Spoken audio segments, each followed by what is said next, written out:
What is up, everybody? My name is Christopher Doe, and today I'm going to be talking about different tips specifically for people who are wanting to get into music as beginners, especially if you have ADHD. I myself was clinically diagnosed with ADHD since childhood. I was actually one of the exceptions. I know that in my generation of you know, the 90s, the early 90s, ADHD was still kind of a weird thing and still being like, mainstreamed, if that's a word. And I was lucky enough that my parents actually cared enough about my health, my mental health, and decided to check me out. And sure enough, I was diagnosed with the good old ADHD. So, yeah, so I had that going for me. Um, so a little bit about what I've done. I am an award-winning local musician in the Coachella Valley. Um, I'm based in La Quinta right now. I've lived pretty much all around the valley. The Palm Desert, Rancho Mirage, Cat City for a time, Indio. I've never lived in Palm Springs, which is like the most popular city in the Coachella Valley. So, yeah, that's kind of a thing. But anyway, so yeah, and I've also been on a few on a show called No Cover. You can check that out on YouTube. It's entirely for free. With some amazing musicians, friends of mine that are just really cool people. And yeah, so those just a few things about me that I think are kind of important. Oh God, I hope this intro's good. Anyway, this is my first video doing this or anything like this, so I'm kind of sort of modeling after other people who do stuff like this. So anyway, yeah, kind of interesting, kind of weird, but I'm gonna do it anyway because I feel like helping people out, and that kind of makes it a lot easier for me to kind of do things that I think are important and like stuff like that. So anyway, at the very end of this video, I am also going to be giving a short tip if you are a music producer on how to make your reverb really more natural sounding. And you'll be surprised at what you actually need to do that. So, anyway, uh, all that being said, let's get to it. I think the most important thing you got to do when you're especially first starting, but probably also keep to wee okay. First thing I think is one of the most, if not the most important things, is find out what makes you really happy about music. Um, that could be anything. Like you could love playing piano, you could love singing, you could love playing the guitar, you could just love the idea of writing music. You could also love the idea of mixing it, mastering it. The music is that's such a large thing. Music, like just there's so many different implications of the word music. It could mean so many things in that world. So you got to know what really makes you happy to even think about. Um, for me, at first, it was singing for sure. Performing was a pretty close second. I definitely, if it were up to me and I didn't have to play piano, I would hire a pianist to play for me forever, and I would just want to be up in front, just performing. That is like that's what makes my heart happy, and especially in the live music setting with the full band and everything. I'm not gonna lie to you. If you've known me, you've known that I've played piano for a while. I'm not super passionate about it. I'm just not. But I did learn how to because of a couple things. One, it is incredibly difficult to just sing two tracks, at least for me personally, without getting bored. Part of the ADHD thing. So it actually helped me to not just sing, but to just do something with my hands and keep that hyperfixation kind of going. And I can be super hyperfixated on just singing too and the performing and stuff like that. Playing an instrument really honestly does give you something to do other than kind of be stuck in your own thoughts when you're singing or something, or maybe you're over worrying about how, oh my gosh, did that note sound okay? And I guess you could still think of all these things as you're playing and singing at the same time too. But it helps with the ADHD stuff. So I would say the next thing you got to do is you need to know what to do and what to learn to get there, to get to the thing that makes you really happy about music. So I actually, my first music class I ever took was actually my senior year in high school, and that was choir. Um, I I had a fascination with music and singing for a while. I did a couple musicals in middle school, well, musicals, junior musicals. And from then on, it just slowly grew and grew and grew, and then I finally said, "Okay, you know what? There's a choir. I'm gonna audition for it," and I got in it, and it was one of the best times of my life. And if you're already an adult and you haven't really, you know, done anything musical in schools and what have you, then that's okay too. You can What you need to do is learn what you need to do to get to the happy place in music, your musical happy place. So, if it's playing guitar, you need to learn how to make your first steps, how to take your first steps playing a guitar. You need to learn if you want to play piano, and most of this stuff is, just looking for courses. Honestly, there's even free online courses on YouTube. There's apps, there's stuff like that. But that's one of the things that you got to do is you need to know what to do to start. And maybe watching one of this video is that's a part of it, yeah. Okay, so the next thing is to study the greats. There are great, amazing people who are responsible for the reason why you're trying to get into what you're getting into. Um, so study them. Uh, Now, the metric of great is entirely up to you. It could be success, it could be wealth, it could be how they make you feel musically or emotionally.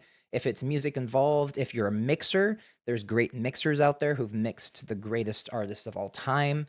What I mean by great is simply just the people who are really, really, really good at what they do to the point where they've obviously made an impact in your life. You have to study them.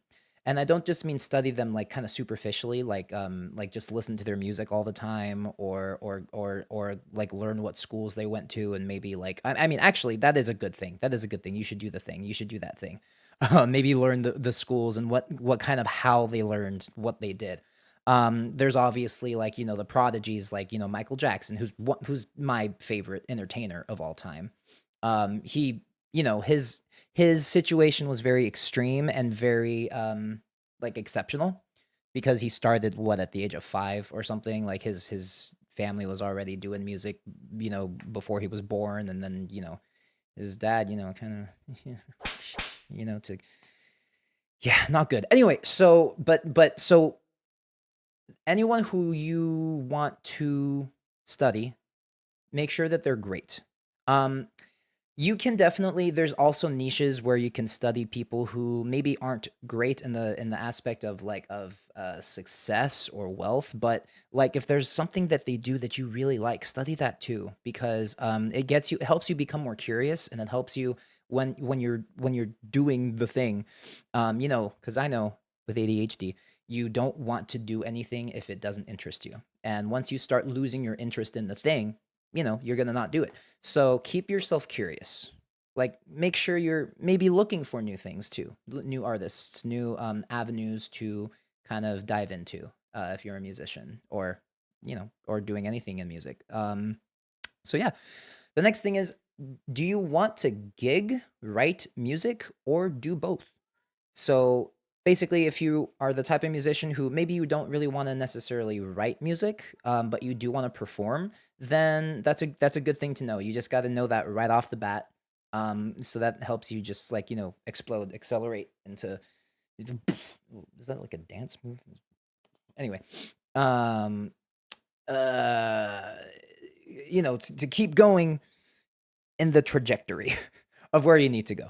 That's what I'm basically trying to say. So, and I'm pretty sure you could probably figure that out pretty quickly. I imagine I probably didn't even need to put a bullet point about that. I don't know what the hell I was thinking. Anyway, the next thing is hire a coach.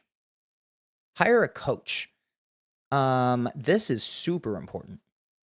This is super important because you need somebody else who has a less biased opinion on what you're doing, a more trained ear, um, or trained hands. Not for that, not for that, you pervs, not for that. Uh, for the respective instrument. Um, and because you need somebody who knows what they're doing to tell you what you're doing wrong. And there are probably lots of things you guys are doing right. Yeah, there's probably lots of things you're doing right, but you're definitely doing something wrong. And you need somebody who's trained to tell you what wrong you're doing. Now, of course, there's techniques that are subjective.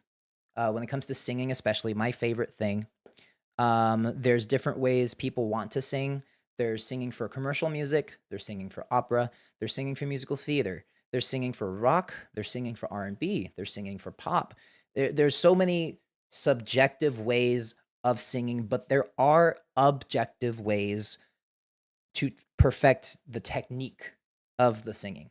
And honestly, classical training is probably the most important way to learn the very basics and fundamentals of how to master your voice and manipulate it. Because after your classical singing, then honestly, there are so many different ways you can manipulate your voice because you're learning about the inner mechanisms and the blah, blah, blah. Anyway, this isn't really supposed to be about singing. I just nerd out about singing because singing is awesome. But hire a coach. And if you're into singing, you can hire me. Yeah. Um, but you don't have to because I'm technically not certified. I just coach based off a lot of things that I learn. So, maybe don't like I'm really cheap. So like maybe just be for budget wise, do that. But like maybe if you want a seasoned veteran of like singing coaching, don't hire me. Don't find expend the little extra money you have and go somewhere else. Anyway, so if you're gigging or you're writing or both, you need when you first start off, if you have absolutely no music theory or anything, you don't know how to read sheet music, none of that stuff, you at least need to learn your chords and your scales. Um, if you're writing, you definitely need to learn more about not just minor and major scales, but your modes, the reasons why modes are a thing, borrowed chords. You do need a little bit of theory if you're trying to write, and you really need a little bit of theory in all aspects of music to if you want an understanding of what you're playing, even if you're just a gigging musician doing nothing but covers. It's still nice because you can do solos. Your scales are more fluid. You can do things that maybe me personally, like I said, I'm just not passionate about piano playing. I'm just not. I never have been. I do think some like piano solos or electric keyboard solos in some of my favorite pop songs are wicked. And sometimes I wish, holy crap, I wish I could play like that, but I really can't. Like, not really. I mean, I can solo a little bit, but like, not like them. Not like them. Not not like them. What was I talking about? Oh, yeah. So learn your chords and scales. If you're first starting off, again, this is for beginners, and especially beginners with ADHD, like myself. Well, I'm not a beginner. Definitely not a beginner. Anyway, this is gonna be a terrible video. Learn your chords and scales, and you're gonna be doing just fine doing that. You can get gigs that way. Um, you'll be all right. Get comfortable hearing yourself on videos and on recordings. This took me a long time. I did not like listening to myself. I or looking. I maybe it was a self-esteem thing. I don't know. But it's definitely a thing. Like I don't know. It's you might see things you don't like. Especially in the beginning. Especially in the beginning. You have to get used to that. Especially if you're just learning. If you're learning, that's all right. Obviously, like maybe like learn a little bit more and be a little bit more experienced before like playing a gig at like the Super Bowl. That I would definitely recommend because like otherwise you'll not only you will see things you won't like, but like millions of other people will see things that they don't like probably because you absolutely suck. So don't like do that. Don't do that. Instead, yeah, get used to seeing the things you don't like on video and recordings when you first start off so that you're used to the process. Like, especially if you're a recording artist. If you're recording in a studio, then you're gonna make mistakes, and that might actually demotivate you to do the things. But it's really important to just remember that you're not just you can't it what am I trying to say? Brain. Y- Uh oh, thank God I can edit.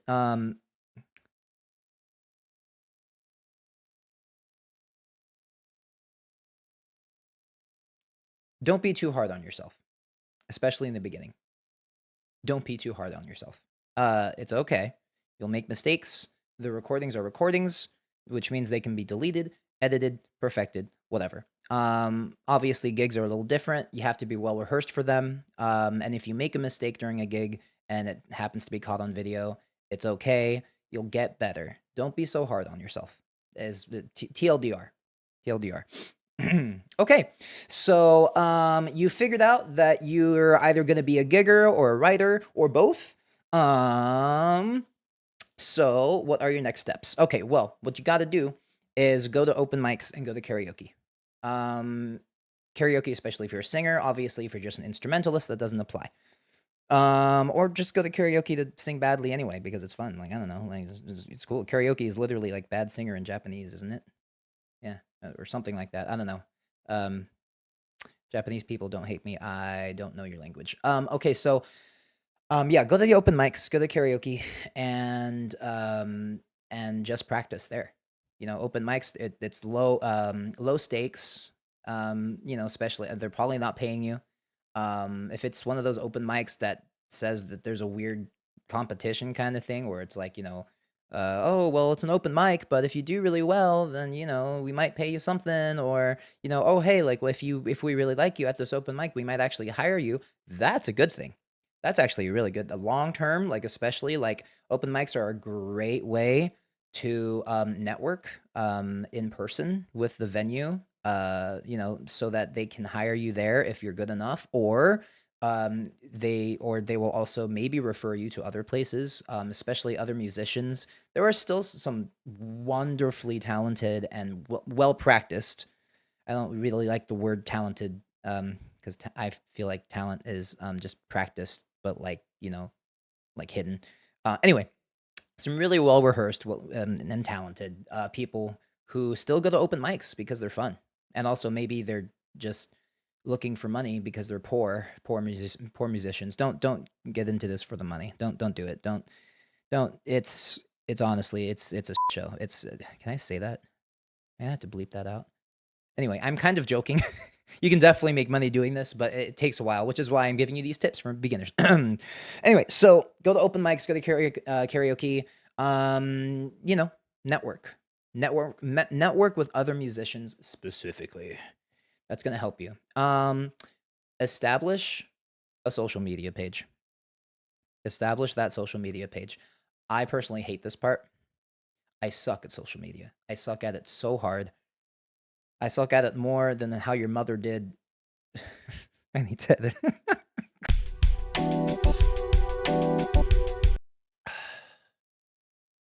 Yeah, the social media is tough.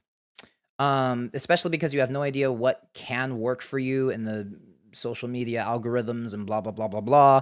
But you gotta do it, and you gotta post a little bit of what you do on there to let people know what you're doing. It also helps people discover you. And you gotta tell people about it when you're out there doing your thing. It just gets you more hits. It gives you more possibilities of gigs. Don't expect to be hired for a gig every single time you perform. Like, I mean, that's rare. Like, if you're a beginner, you're probably not going to be hired very often after every single gig you do. Like, that would be insane. And I would be envious of you and come to your house. I don't know where I was going with that. Anyway, so establish the social media page. And if you're writing original music, please sign up for a website or a couple websites They're called ASCAP or BMI. I don't remember what they stand for. Look it up though. They are copyright. They essentially help make sure you keep the rights to your music that you write. There are sharks out there that will use your stuff without telling you. I don't. Thankfully, I don't know this from personal experience, but it's really important because there are some horror stories out there that their music gets taken, and there's nothing that they can really do about it legally unless they pay a lot of money to prove that that was really their song. Um, I believe there's something called the poor man's copyright, which like you take like I don't know a recording and lyrics or whatever, and then you mail that to yourself and keep it in a sealed envelope or something like that. Like then that kind of holds up, but I've heard not really. That doesn't really hold up. So if you're writing original music and you're publishing it specifically, you don't have to copyright your demo that no one's ever gonna like listen to ever unless like somebody I guess like doxes you and hacks all your music and then like just there's a world of hurt when they just look at all the demos and think about how crappy you are at everything you do. It's that's not fun. But other than that, you shouldn't have to deal with that problem. Yeah. So sign up for ASCAP or BMI. Either one of those two are fine. I have no idea what the benefit or detriment is to signing up for one or the other. I'm with ASCAP right now. I don't really think it matters that much. Um, when starting, absolutely do not make it about the money. I feel like most people don't. I mean, maybe money is, I mean, for me, definitely making money doing just music is the goal, but it's not going to make you rich right away. There's very rare exceptions where like really exceptional singers get noticed by labels, and then the labels pick them up and then boom, like they're like rich at like the age of like 12. Aren't you Justin Bieber? Was he that old? Was he that old when I don't remember how old Justin Bieber was, but Usher discovered him and the rest was history. I don't I'm No, that's me. Um so don't make it about the money when you first start. That's just not that's not that's not the thing. However, when you're an established musician, absolutely make it about the money. What I mean by this is do not sell yourself short. I had issues with this, especially around the time of COVID or shortly after COVID when COVID lifted. Of course, the economy was a little different then, and so I was trying to figure out, okay, well, everything sucks right now. I should lowball a little bit because like just there's more of a chance of me getting hired if I'm cheap, right? Not necessarily. And I'm honestly barely starting to feel this now more so. High prices, yes, they do steer away the budget, like dive bars and like stuff like that, simply because dive bars don't really pay musicians a lot of money. This is just a fact. Like unless the dive bar is like famous, like an actually famous dive bar that just continues to be a dive bar, they might pay some good musicians good money. But if you're looking for the restaurants, if you're looking for the country clubs, and there's so many country clubs out here, there's so many country clubs in the Coachella Valley. It's insane. Private parties, weddings, stuff like that. Do not lowball yourself. When you are established and when you have the accolades to back this up, do not lowball yourself. Some of the time, if you're a little too budget, some people might be worried that you're not good. Um, so yeah, don't lowball yourself. Just do your thing. Just do your thing. Oh, I missed a point. Learn new songs often. This will help with the curiosity thing again, especially if you have ADHD, because the newer stuff that is coming out or just stuff that you haven't learned, it's if you've been feeling a little bit of a lull, like a little bit of like a oh my gosh, like I can't, um, you know, I've been doing the same songs over and over again. This is getting monotonous, and everybody knows who has ADHD. The monotonous stuff sucks. So make sure you're learning new songs and songs that you enjoy. I'm of course, if you're a hired gigging musician, you will do some songs because the songs make the money. Like Sweet Caroline, yeah, yeah, you're gonna do that song a lot. I'm sorry. Um, learn songs that will be beneficial to your music career, and also learn songs you absolutely love. There are songs that have surprisingly, like hardly anybody knows the song. Maybe they might know the artist or whatever that I've done. Um and I'll do the song and it's completely obscure, like no one knows it, but they get good reactions sometimes, because sometimes obscure music does need an more ADHD brain. Music not heard by the masses must be heard by the masses. So cover some songs that you really, really love that no one's heard of either, because that'll make you happy too. Performing music that you really do like. Okay, so more points, more points, more points. Oh, we're kind of at the end here of all my points before my special surprise. That must have, was that creepy? Was my face creepy when I did that? Yeah, it probably was. Probably was. Anyway, oh yeah. So have fun. Have fun. Have fun. Music is a good time. I know there's some toxicity when it comes to maybe other musicians. I don't know. Um, trying to bring you down, maybe critique you or something. You might experience some of that. I've experienced some of that a little bit. Um, it's mostly just the musicians that want themselves to look better than everyone else. Well, this got really bleak. Should I edit this out? I don't know. We'll see. But the most important thing is to have fun and do music that you like. That is the most important thing. And also watch out for party culture.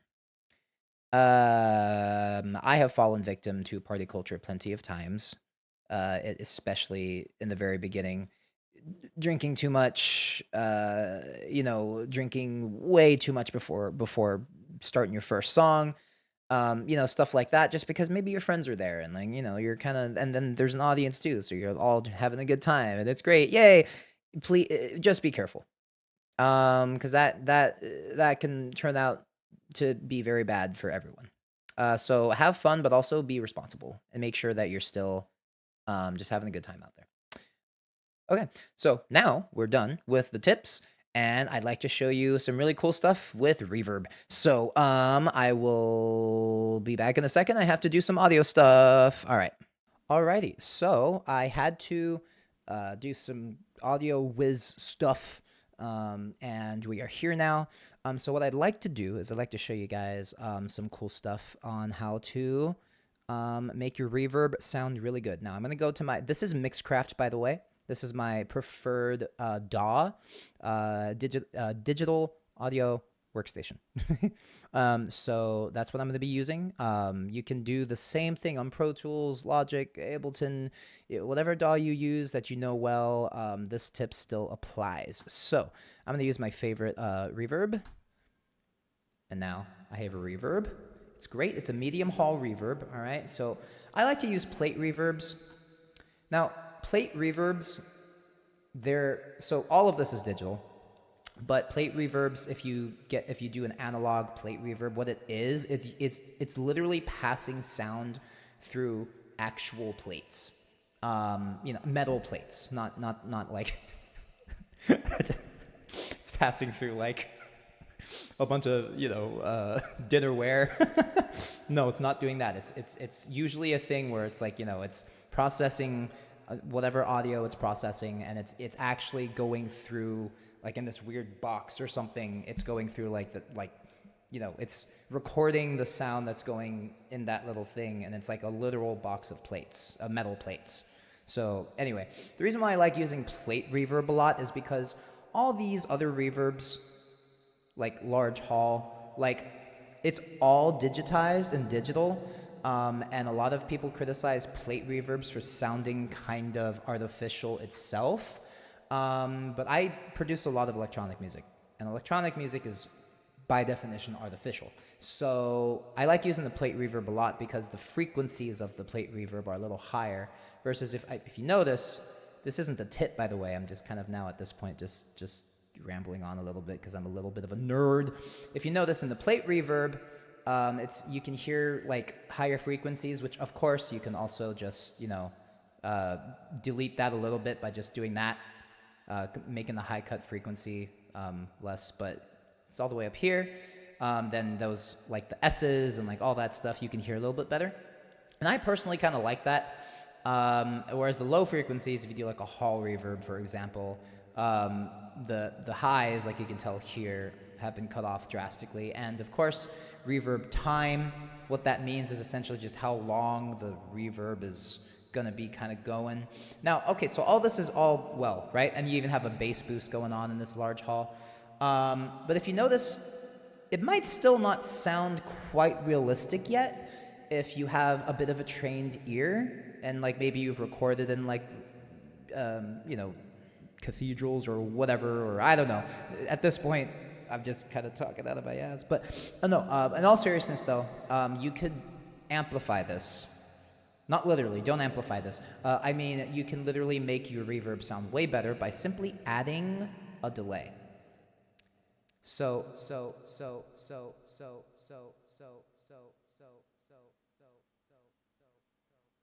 gonna turn that off for now.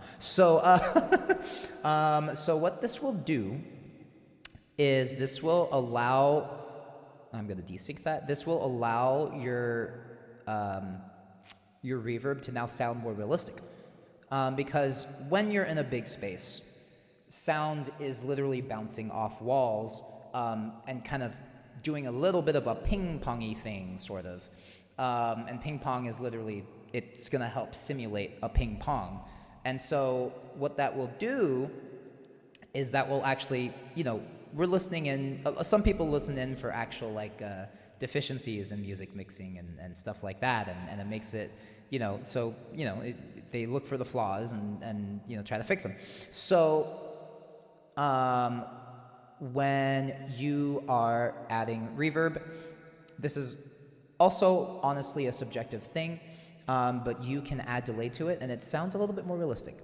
So, if you notice, by adding this delay, there's an actual, it sounds like somebody is literally talking in a big room now, because it's now like, you know, it's just bouncing everywhere in the stereo mix.